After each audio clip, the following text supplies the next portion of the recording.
Ok. Bueno, los 4 ejes que propuse trabajar son los siguientes.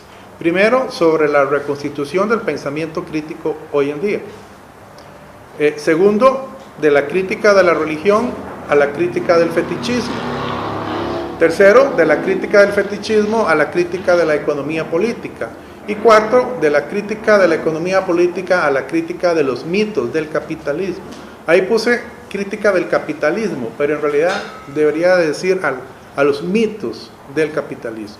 Particularmente 3 mitos de la sociedad moderna y del capitalismo en particular que queremos presentar. Son mitos muy conocidos. Es el mito del progreso infinito, es el mito de la mano invisible y es el mito del poder, pero queremos quizás elaborarlos de una manera algo distinta, particularmente lo que se refiere al mito del poder y en especial en el marco de la estrategia de acumulación de capital actual llamada comúnmente globalización. Entonces, en el primer eje, sobre la reconstitución del pensamiento crítico hoy, aquí lo que queremos desarrollar son elementos como los siguientes. Primero, ¿qué entendemos por pensamiento crítico? Y veremos que la forma en que nos aproximamos a este tiene que ver con el proceso de emancipación y de humanización que inicia posiblemente en el Renacimiento, pero que consideramos en realidad desde la perspectiva del surgimiento de la sociedad moderna y de los conflictos que la modernidad genera. No vamos a hablar de pensamiento crítico, a rastrearlo siglos atrás, aunque se podría hacer. De hecho, hay un libro reciente, bueno, no tan reciente, de hace unos 2 años, de Franz, donde él ubica las raíces del pensamiento crítico, tal como él lo desarrolla en Pablo de Tarso. O sea, estamos hablando de 2000 años atrás.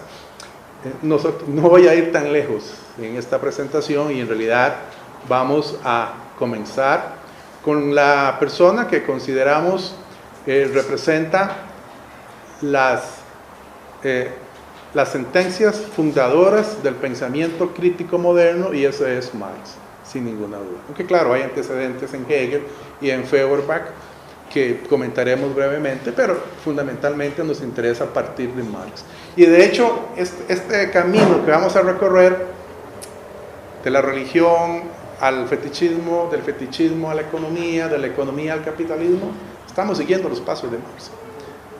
Es un poco rastreando cómo en el caso de este autor efectivamente se fue desarrollando lo que vamos a llamar pensamiento crítico a lo largo de su obra teórica y política. Entonces no estamos siendo en ese sentido nada creativos, en realidad estamos recreando los pasos que el mismo Marx dio en la constitución del pensamiento crítico, en su fundación y desde luego los continuadores del siglo XX. Vamos a mencionar entonces dentro de esta perspectiva lo que llamamos cuáles son las sentencias fundadoras del pensamiento crítico en Marx, los criterios de referencia para diferenciar este pensamiento crítico, tanto el criterio de verdad como el criterio de actuación, o sea, el criterio de verdad como el criterio de discernimiento de la acción social o de la actuación social. Y también un criterio de referencia que nos conduzca a la ética del sujeto, que es como el punto de llegada de esta primera parada, la ética del sujeto, que se relaciona mucho con lo que en América del Sur particularmente se ha venido trabajando desde la perspectiva de estos paradigmas emancipatorios que se denominan buen vivir, bien vivir, okay, etc. O vivir bien, que es como a mí la traducción que más me gusta, vivir bien, usando ahí las distintas acepciones en lenguas indígenas suramericanas, andinas particularmente. Me gusta usar bien vivir, ¿verdad? Pero eso lo veremos más adelante. Desde el punto de vista teórico, veremos que también estas sentencias fundadoras del pensamiento crítico y estos criterios de verdad y de actuación conducen a una metodología que podríamos llamar una metodología de las ciencias sociales, que es claramente una metodología no positivista, e insisto en eso, porque incluso mucho del marxismo estructuralista del siglo XX se inscribe en una metodología positivista, que aunque critica el dualismo que el positivismo crea entre lo técnico por un lado y lo ético por el otro, o la racionalidad por un lado y lo ético por el otro, en realidad no logran superar ese dualismo. Ni siquiera la escuela de Frankfurt, en sus mejores representantes, logran, a nuestro juicio, hacer esa superación. Entonces, ciertamente andamos buscando una metodología de las ciencias sociales que conjugue, que combine, que conforme en una unidad lo ético con los juicios sobre la racionalidad.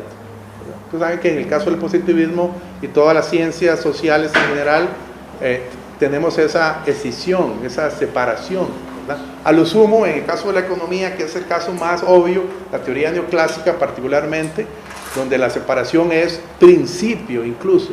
O sea, la economía neoclásica se constituye partiendo del principio de que hay que expulsar, separar lo ético del análisis racional, o como ellos le llaman, lo positivo de lo normativo. Y efectivamente, desde hace muchos años se constituyó en la economía convencional esa separación entre la economía positiva y la economía normativa. O en el caso de la sociología de Weber, igual, ¿verdad? Tenemos los juicios de racionalidad formal y los juicios de racionalidad material. En unos, la parte ética queda excluida.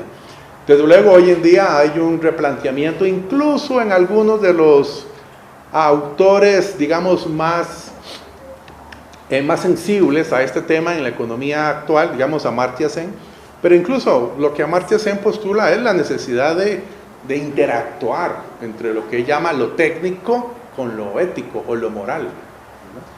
Y en esa búsqueda él hace un recorrido nuevamente por Adam Smith, particularmente el Adam Smith de teoría de los sentimientos morales, ¿no? Antes del Adam Smith de la riqueza de las naciones.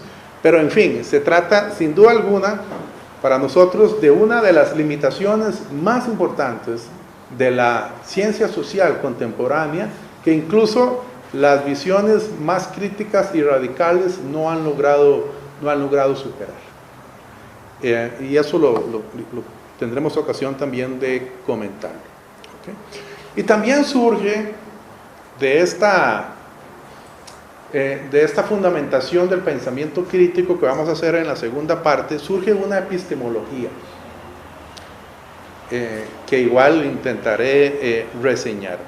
Una epistemología que rescata la máxima de que el entendimiento de la realidad social no debe partir de lo que es, sino de lo que no es. No es un juego de palabras entre el ser y el no ser, o entre el tiempo y el ser, no.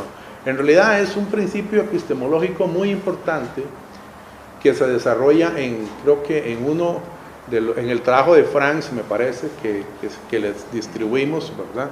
Conocer desde lo que no es una tarea fundamental para el pensamiento crítico. De hecho, no puede haber pensamiento crítico si nos limitamos a conocer desde lo que es decir, desde las estructuras. Y conocer desde las estructuras es también conocer desde las relaciones de dominación. Entonces, no es la típica división entre esencia y apariencia. No es que estamos en este punto criticando que conocer desde la apariencia es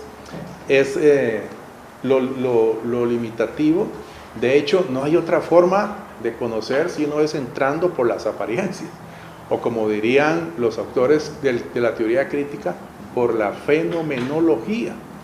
Y eso es lo que efectivamente intentamos hacer el día de mañana, cuando introduzcamos lo que vamos a llamar los elementos básicos para una reconstitución del materialismo histórico, ¿okay? Trascendiendo aquellas famosas tesis de Marx del prólogo del año de 1859, el prólogo de Contribución a la crítica de la economía política, que ha hecho tanto daño en el pensamiento marxista y en el pensamiento crítico tradicional. Me refiero a la famosa teoría de la base y la superestructura, ¿verdad?, que aparece ahí, la metáfora del edificio, ¿verdad?, que aparece en el prólogo de ese libro del año de 59.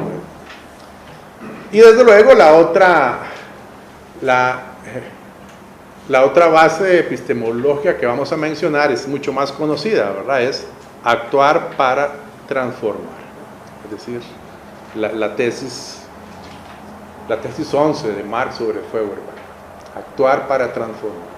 ¿Okay? No es posible conocer igualmente sin que el sujeto igualmente transforme la realidad. Bueno, ahí tenemos dos elementos básicos de lo que sería una epistemología para el pensamiento crítico que vamos a comentar.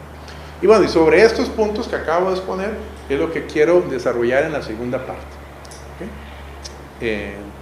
Después del receso. De la crítica de la religión a la crítica del fetichismo. Esto es lo que vamos a desarrollar el día de mañana. Creo que va a ser posiblemente, al menos para mí, la parte más pesada de la exposición. No sería nada extraño que para ustedes también. La parte más pesada de la exposición, porque es efectivamente es el esfuerzo de introducir elementos para reconstituir el materialismo histórico. Eso es una tarea titánica, monumental. Es decir, simplemente vamos a dar algunas pistas de por dónde creemos que es necesario reconstituir el materialismo histórico, o lo que llamaríamos, ¿verdad?, en este lenguaje que estamos utilizando, el pensamiento crítico aplicado a las ciencias sociales. Vamos a partir en esta segunda exposición de la crítica de la religión, diferenciando entre los dioses celestes, ¿verdad?, que todos conocemos, dioses o Dios, como quieran, según la religión que cada uno se ubique, o ningún Dios, obviamente también, y los dioses terrestres. ¿Y por qué efectivamente la crítica de la religión necesariamente tiene que desembocar más allá de la crítica a los dioses celestes o celestiales, en la crítica de los dioses terrestres o terrenales, ¿verdad?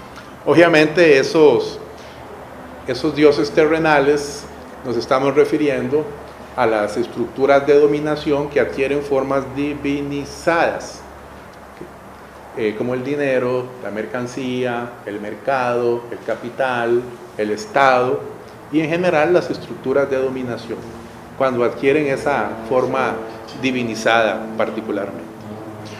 Pero veremos que de la crítica de la religión igualmente tenemos que hacer una diferenciación entre dioses falsos y dioses conniventes con la humanización y emancipación del ser humano.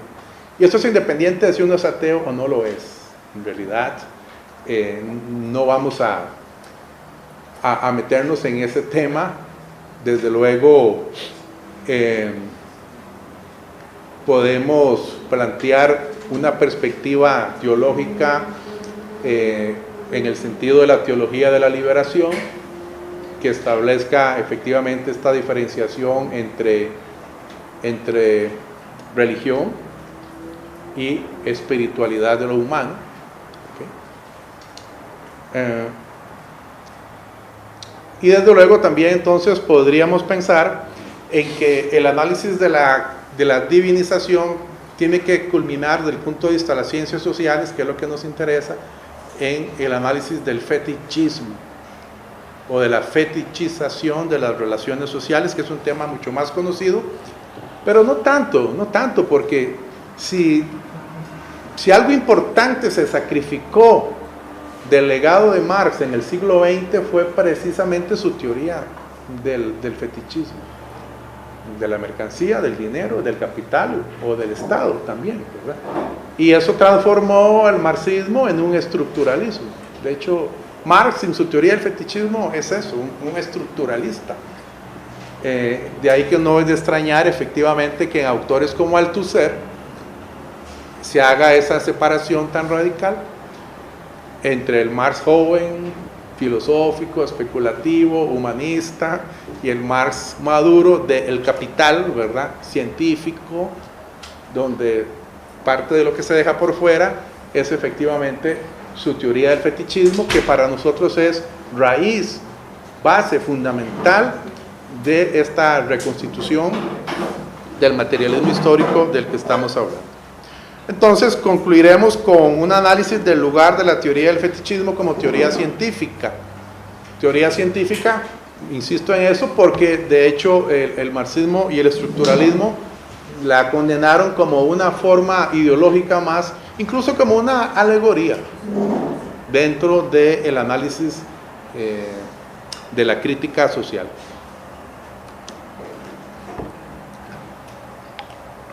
El tercer eje que les comenté fue sobre el pasaje de la crítica del fetichismo a la crítica de la economía política. Ahí vamos a tratar de ubicar, precisar cuáles son los elementos centrales que constituyen la primera crítica de la economía política. Y no necesariamente va a ser la teoría del valor o la teoría de la mercancía. Claro que juega un papel muy importante, ¿verdad?, en el análisis crítico del capitalismo. Pero podemos decir sobre la economía clásica algo parecido a lo que Marx dijo sobre Hegel: está de cabeza, hay que ponerla de pie. ¿Qué significa poner de pie la economía política clásica? ¿Qué significa hacer crítica a la economía política clásica? Petty, Quesnay, Smith, Ricardo, Cantillon, Mill, digamos, los fundadores centrales. Ricardo posiblemente el más importante de esos. Porque para nosotros que intentamos hacer lo que llamamos una segunda crítica de la economía política, tenemos que responder a dos preguntas. Bueno, si ustedes intentan hacer una segunda crítica, primero, ¿cuál fue la primera?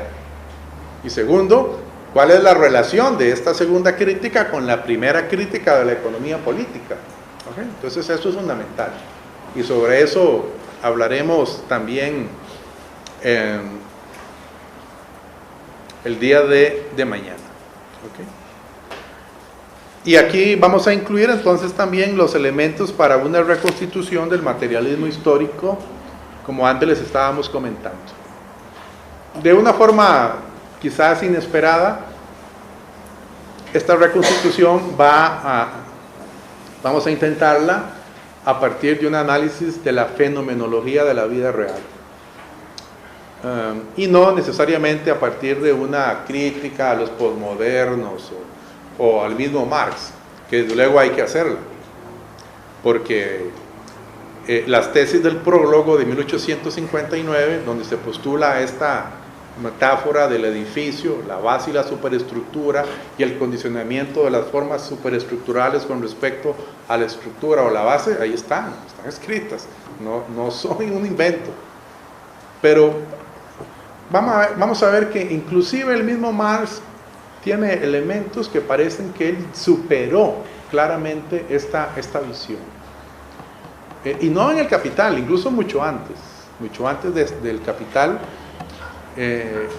Si uno escudriña, por ejemplo, en los Grundrisse, los elementos fundamentales para la crítica de la economía política, ahí hay elementos muy importantes para replantear completamente este lugar epistemológico con el que tenemos que entrar a esta fenomenología de la vida real como elemento constituyente, fundante de esta reconstitución del materialismo histórico.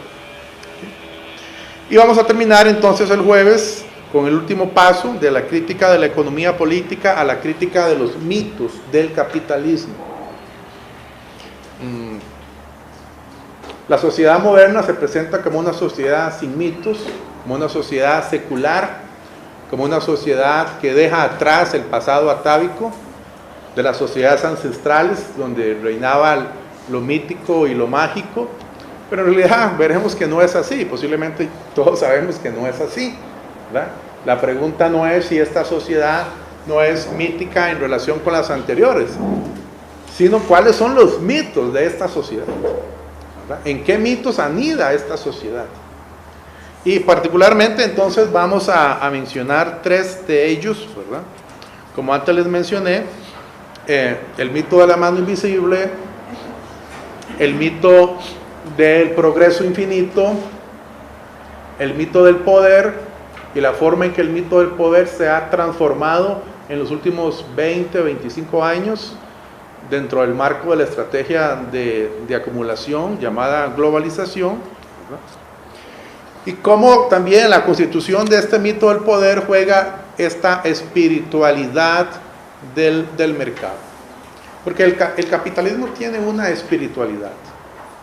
Y esa espiritualidad tiene sus mitos. Y la teoría crítica también los tiene. Porque es imposible no tenerlos. Es decir, el espacio mítico y el espacio de lo racional son como las 2 caras de una misma moneda. No pueden ser uno sin el otro. De hecho, para la ciencia social, el análisis del espacio mítico o de la razón mítica es absolutamente esencial, porque es condición humana. Dentro de la condición humana no podemos no ubicarnos en espacios míticos de reflexión y de actuación, incluso cotidiana. Y bueno, sobre eso entonces intentaremos hablar el último día. Y como les decía, en la sesión del viernes,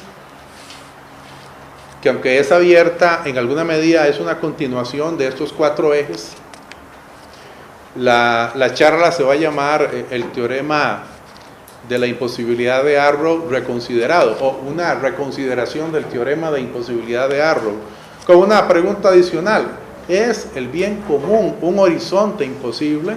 ¿Es el bien común una búsqueda imposible?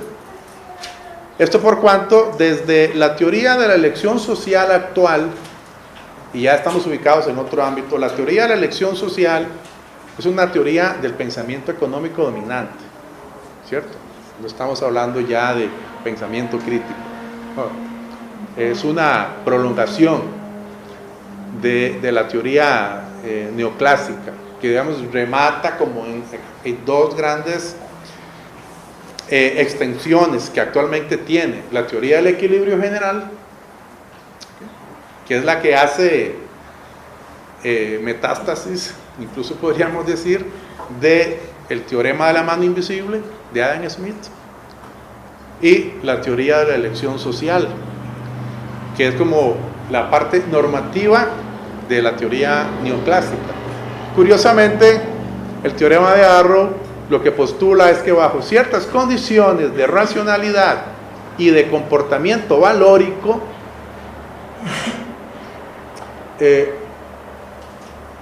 no el bien común, lo que ellos llaman el interés general, es imposible. Es imposible. Entonces, lo que queremos hacer es, bueno, preguntarnos, ¿en qué sociedad efectivamente es el bien común algo imposible? ¿Y en qué sociedades el bien común es un horizonte posible? Y llegaremos a la conclusión paradójica para la teoría neoclásica de que una sociedad de mercado, y luego tendremos ocasión de definir qué vamos a entender por una sociedad de mercado, no una economía, una sociedad de mercado, efectivamente es incompatible empíricamente con un régimen democrático en el que el bien común sea un horizonte posible. Y esto pues es hasta paradójico para una teoría que fundamentalmente es apologética del capitalismo y del mercado, como lo es la teoría neoclásica, ¿verdad? Y es que en los últimos años se han venido acumulando descubrimientos importantes con respecto a la teoría económica dominante. Tanto así que yo creo que estamos a muy pocos pasos de demostrar, incluso axiomáticamente, que un equilibrio general competitivo, que es el meollo, el corazón, el núcleo de la teoría neoclásica, es algo empíricamente imposible. Y esto es muy importante porque el meollo de la teoría del equilibrio general es un equilibrio, es posible, además ese equilibrio va a ser único y además ese equilibrio va a ser estable. ¿Okay? Cuando se le preguntó a Gerald Debreu, un economista francés, bueno, radicado desde joven en Estados Unidos, que obtuvo el Nobel allá por el 75, cuál era su principal aporte a la teoría económica, él escribió un libro en el año 59 que todavía es un clásico, se llama Teoría del Valor, pero en realidad es el fundamento de lo que luego se llegó a llamar Teoría del Equilibrio General. Bueno, cuando en una entrevista le hacen esta pregunta, ¿cuál es su principal aporte a la teoría económica? Él dice, haber demostrado matemáticamente la superioridad del liberalismo. Eso dijo. ¿Okay? Porque su libro es eso, su libro es la conclusión de una búsqueda, 59, 20 años, la conclusión de una búsqueda de 20 años, la que comienza en los años 30, tratando de demostrar que una economía de mercado efectivamente puede lograr un equilibrio único y estable. Y además, el mejor de los mundos posibles, ¿no? Claro está.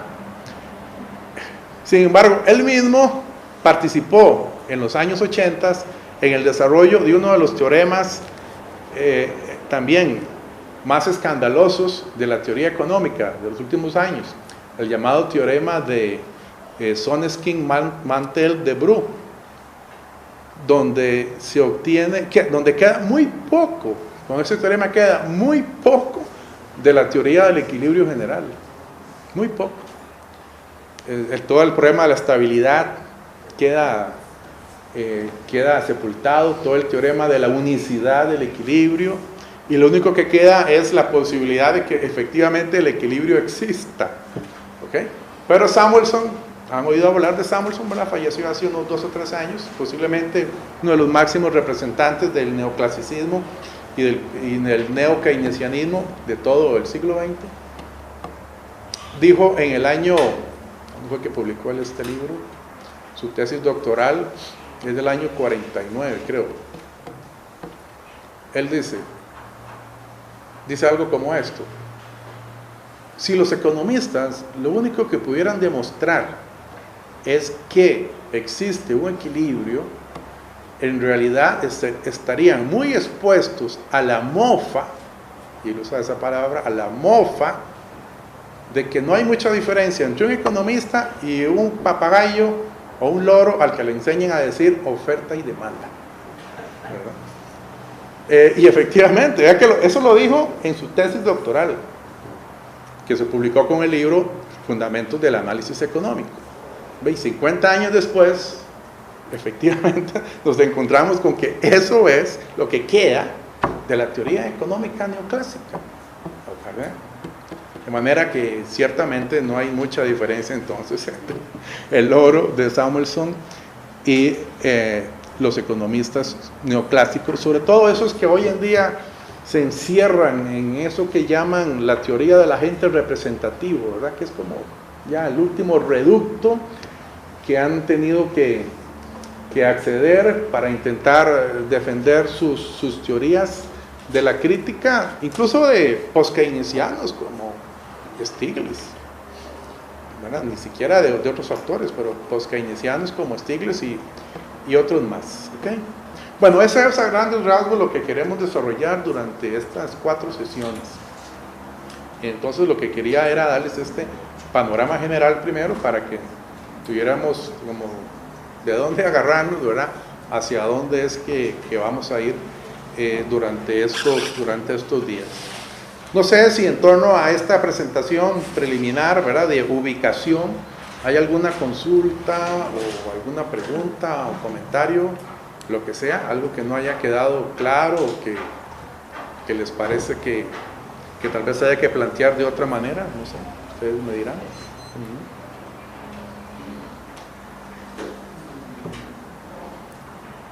2 años de Franz, donde él ubica las raíces del pensamiento crítico tal como él lo desarrolla en Pablo de Tarso. O sea, estamos hablando de 2000 años atrás.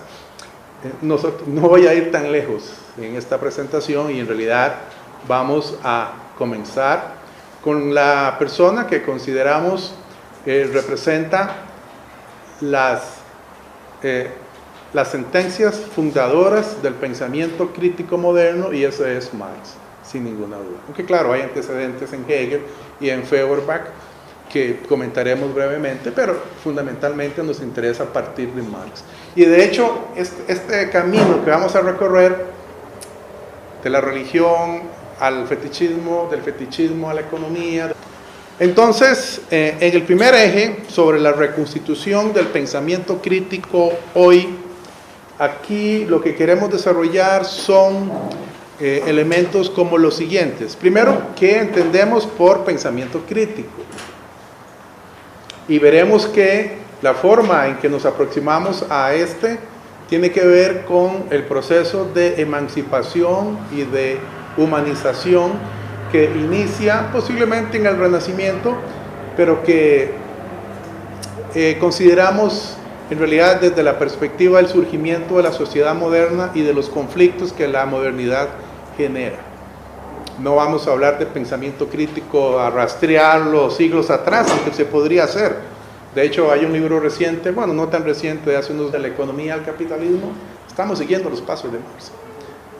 Es un poco rastreando cómo, en el caso de este autor, efectivamente se fue desarrollando lo que vamos a llamar pensamiento crítico a lo largo de su obra teórica y política.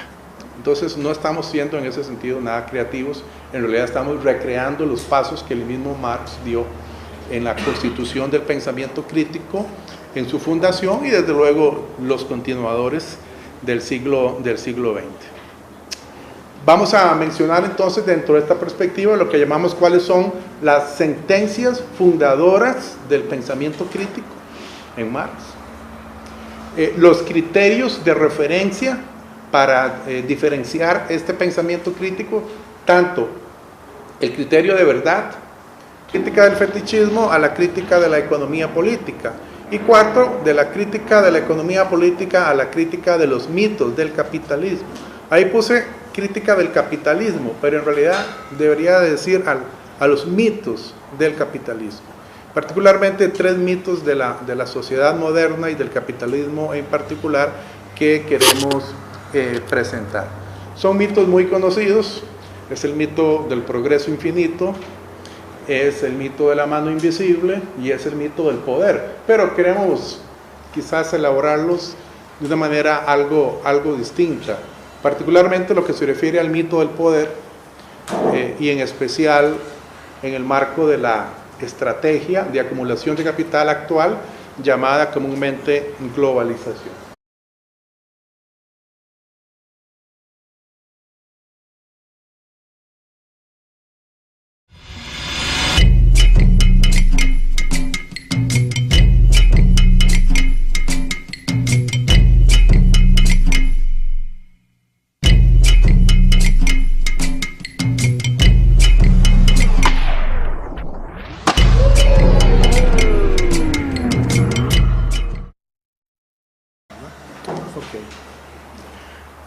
Bueno, los 4 ejes que propuse trabajar son los siguientes. Primero, sobre la reconstitución del pensamiento crítico hoy en día. Segundo, de la crítica de la religión a la crítica del fetichismo. Tercero, de la